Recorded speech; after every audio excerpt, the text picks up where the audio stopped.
Hello again to day number 133.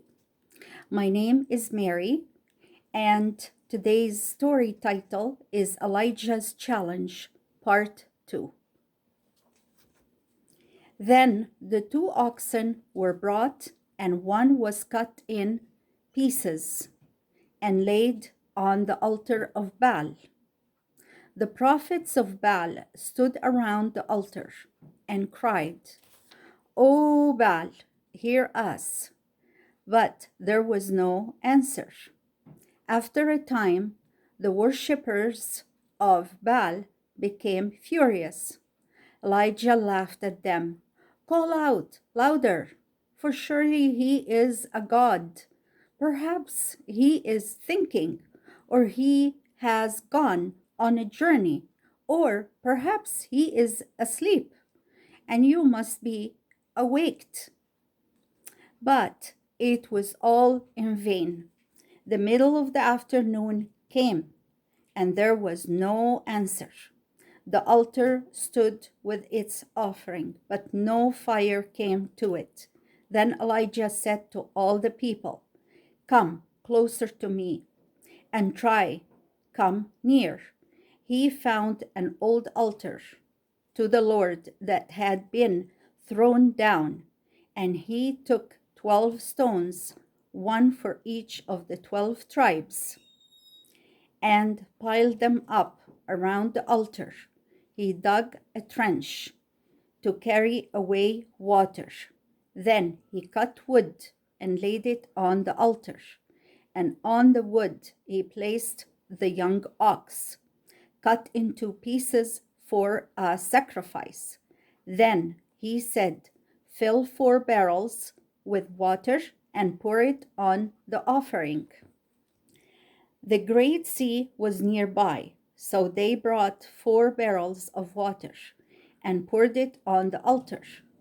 He told them to do it again and a third time until the offering, the wood, and the altar were soaked through and through, and the trench was filled with water.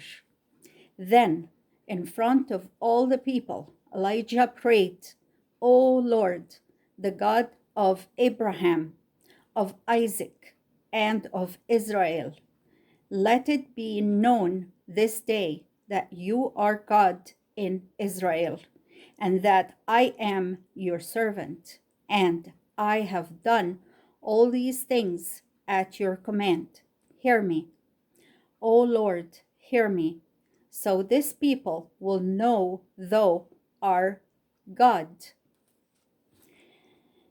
Suddenly, fire fell from the sky and burned up the offering, the wood, the stones, and the dust, and licked up the water that was in the trench. And when the people saw it, they fell on their faces and cried, "The Lord, He is God! The Lord, He is God!" Elijah said to the people, "Seize the prophets of Baal. Let not one of them escape."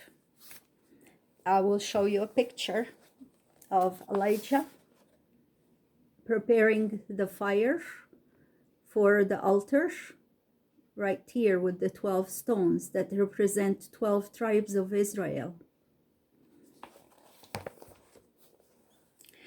They took them all, 450 men, at Elijah's command. They brought them down to the dry bed of the brook Kishon and killed them for leading Israel into sin. Ahab had seen all of this happen, and Elijah now said to him, "Rise up, eat and drink, for there is a sound of a great rain." While Ahab was eating and drinking, Elijah was praying. He bowed down and he prayed to the Lord to send rain. After a time, he sent his servant up to the top of the mountain, saying, "Go up and look toward the sea."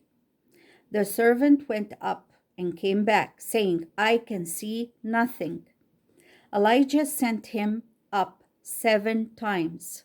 At the 7th time, his servant said, I see a cloud rising out of the sea as small as a man's head. Then Elijah sent to Ahab, saying, Hurry, get your chariot ready before the rain stops you. In a little while, the sky was covered with black clouds, and rain began to fall. In one day, Baal was defeated, and the people turned to the true God. And that was the word of the Lord. Now I will share with you the discussion questions. Number 1, why didn't Baal answer the calls of those who worshipped him? Why didn't Baal answer the calls of those who worshipped him? Number 2, why did Elijah soak his altar with water? Why did Elijah soak his altar with water? Number 3, how did God answer his prayer? What did Elijah ask God to do? Number 3 has 2 parts. The first part, how did God answer his prayer?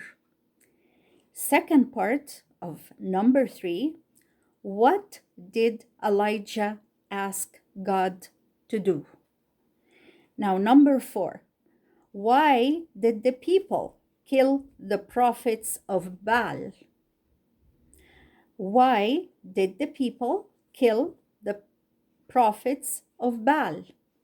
Number 5, what did God do after the people had turned back to him?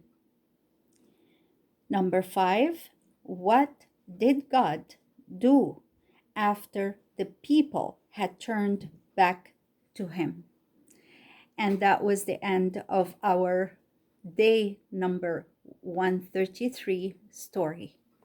Thank you again for being there, sharing, viewing, listening. May God bless us all until we meet next time. Bye-bye for now.